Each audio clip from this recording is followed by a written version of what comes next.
What's up, guys? Welcome back to Carnegie Studios. My name's Chris, and in this lesson, we're going to be covering how to practice seventh chords. Let's jump right into it. So, how do we practice seventh chords? First, we're going to cover what a seventh chord is. Really quick crash course. In the key of C, a seventh chord is the first, third, fifth, and seventh note in the scale, seventh degree, whichever you've heard before. That is a seventh chord. And this is what seventh chord is in its root position. So this is C major 7.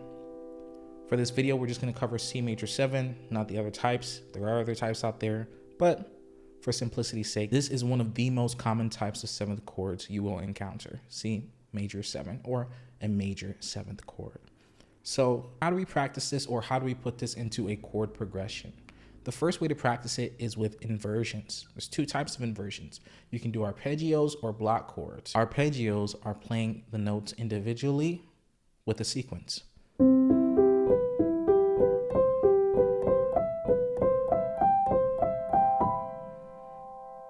So the inversions are root position, first inversion, second inversion, third inversion, and back to root position. So it's different from a regular triad. Triads only have 2 inversions. Major seventh chords have 3 inversions because of the added fourth note, that seventh note. So we just played in inversions with arpeggios. Let's do it with block chords. Block chords are playing the notes all together. So root position, first inversion, second inversion, third inversion, back to root position. So practice between the two, get comfortable with it. You can do it in your right hand and your left hand and hands together so that you can be comfortable with playing a seventh chord. So that's the first one. The second thing is adding those inversions into your chord progressions. We just took C major through 4 different ways of how we can play it. Let's add that into the 1-6-4-5 chord progression. So I have my 1, my 6, my 4, and my 5, and back to the 1. I want to play a C major 7th chord inside of it. All right, let's do it. So C major 7, 6, A minor, 4, F major, and then 5, G major. Okay, I like playing C major, but it's all the way out here, especially playing that C major 7th chord. How can I condense it and make it so that I can play my other chords closer? I can play an inversion. And so let me take this, bring it down.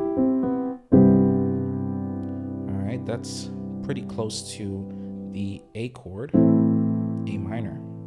So this is third inversion, 1, 5, 1 in my left hand, and in my right hand, I'm playing the third inversion of the C major 7th chord.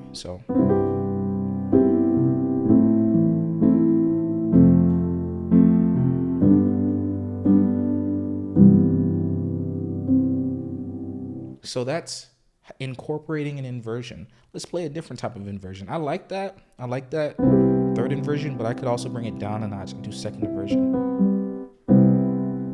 So now I have in my right hand, I'm playing that second inversion. And if you're lost, let's do it. C major 7, 1, 2, 3, 4, 1, 3, 5, 7. First inversion, second inversion. Let's play it.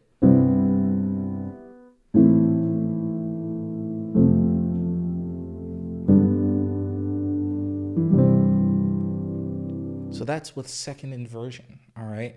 I'll play second inversion with the C. I'll throw in F major 7 as well. So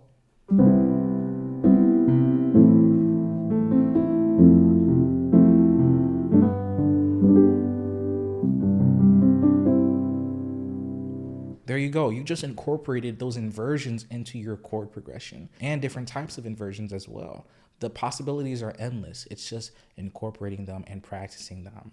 And this is something that also adds to your voice leading as well. Voice leading meaning how close you play those progressions together versus jumping from chord to chord for smoother transitions. So that's the second thing. The third thing is in your voicings. So practicing 7th chord voicings is something that is a game changer.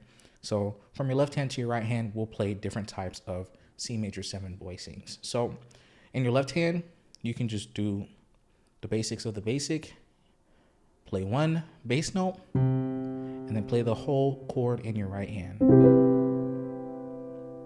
Then you can elevate it a little bit by playing the 1, the 5, and the 7th chord in your right hand. Next, you can play a 1, 5, and 1, taking a little bit of work from your right hand.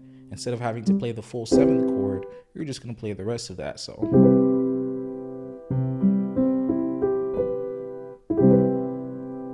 that's another voicing. And then we can get into a little bit of a cluster voicing by incorporating the C major inversion.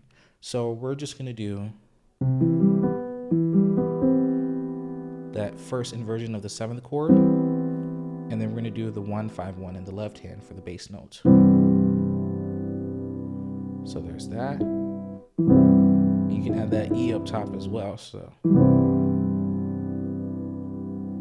okay, we can add in second inversion. So root position, first inversion, second inversion. And in the right hand, we can switch it up and just play the 1 and the 3. That's another voicing type. So